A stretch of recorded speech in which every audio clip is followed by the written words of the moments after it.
Another one is the same thing. They are all fighting for the arms race. They are all propagating arms race across the globe so that they can sell more arms, they can make other country to fight, and they can enjoy the benefits.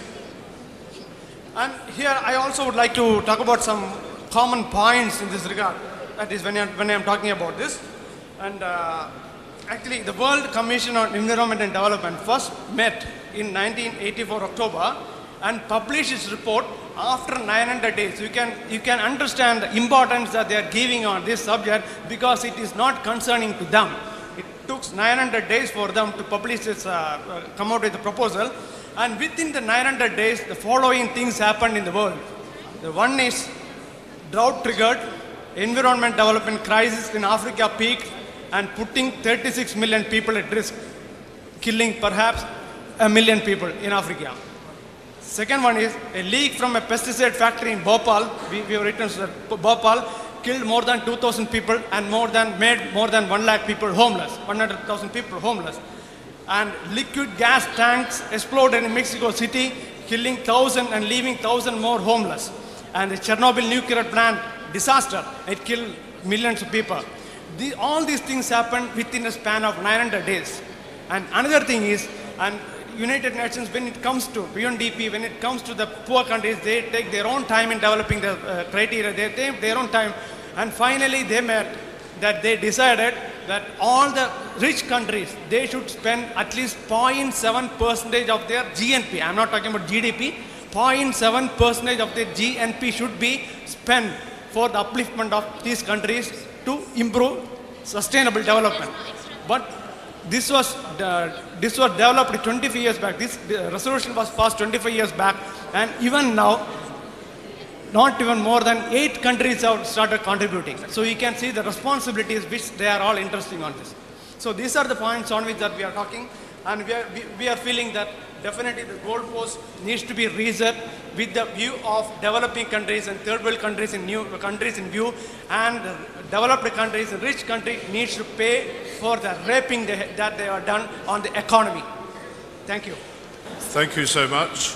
Now I will invite the side to respond to the motion that the goalposts for sustainable development need to be reset in the future. The other side will put the other side of the case. A very good afternoon to everyone.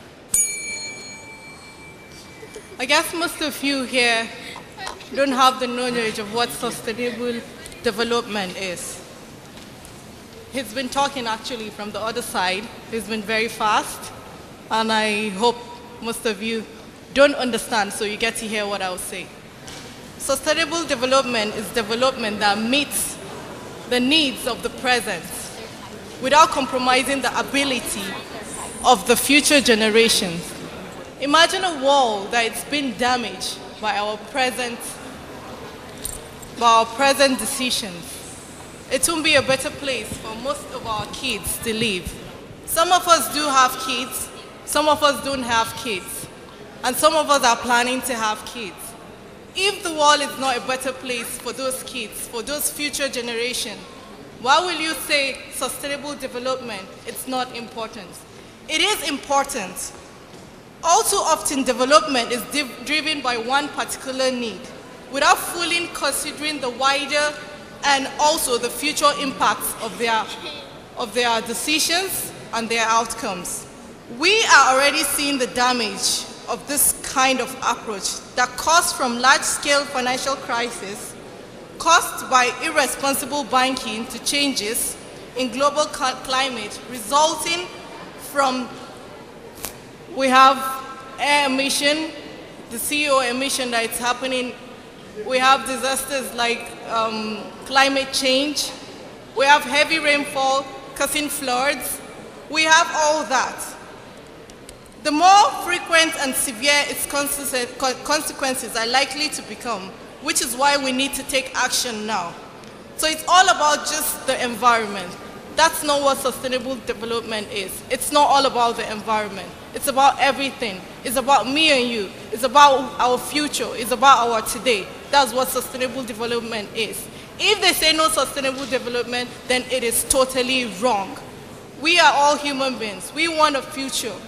And that is what we all want. We want our children to play around in green fields, not damaged houses, not scared of floods, not scared of extreme bad weather. Malaysia can be so hot sometimes. It's difficult to breathe. You're sweating, all your makeup, mascara is running as a woman. As a man, you hate it, your white shirt is being stained by your sweat. These are all bad climate changes. And why would they say no sustainable development? It is wrong. I don't know which human being would want that. Maybe somebody from another planet, I guess so. Living without an environment limit is one of the central principles of sustainable development. One implication of not doing so is climate change. But the focus of sustainable development is far broader than just the environment. It is also ensuring strong, healthy, and just society. This means meeting the diverse needs of all people in existing and future communities, promoting personal well-being, social cohesion, and inclusion, and creating equal opportunity. Sustainable development focuses on the future. That does not mean we lose out on now. If we think we're sustaining the future, what happens to now? I know that's what the most questions in everybody's mind. What happens to our today? Are we going to suffer because we want to protect the future? Most of you want to know how. Not necessarily. Sustainable development is about finding better ways of doing things, both for the future and for our now. We might need to change the way we walk and live, but it doesn't mean our quality of life will be reduced. Switching off your lights when you're not in the room doesn't mean you remain in the dark and you die of heat because you're not in the room. Maintaining your house, exchanging, instead of using water bottles and causing so much waste, you can easily have a filter in the house. You drink from the glass, drink from the tap. If there's sustainable development, tap water will be very good. We don't have to buy bottled waters. We don't have to waste our money buying that. So if we protect our now, we'll also protect our future. How does it affect me? How does it affect you? The way we approach development affects every one of us. The impacts of our decision as a society have very real consequences for people's life. We're talking about life. I guess my time is up. Thank you. Well, that went down well. I'm sure that there are some comments now that you'd like to make from the floor by way of questions or contributions to the debate. Gentleman at the front. My question belongs to this gentleman that you talked to firstly. The Sustainable Development Birthday was celebrated in 2012 for 25th birthday. So, can you prove me that how the theory was being used for 100 years? The industrialization started in the year 1882, and that is how I calculated more than 100 years. When the industrialization started, the deforestation and killing of the economy and everything started, and it peaked now. That's the reason I took more than 100 years. They took so much of years to realize that there is a problem, and only 25 years back they decided that something has to be done.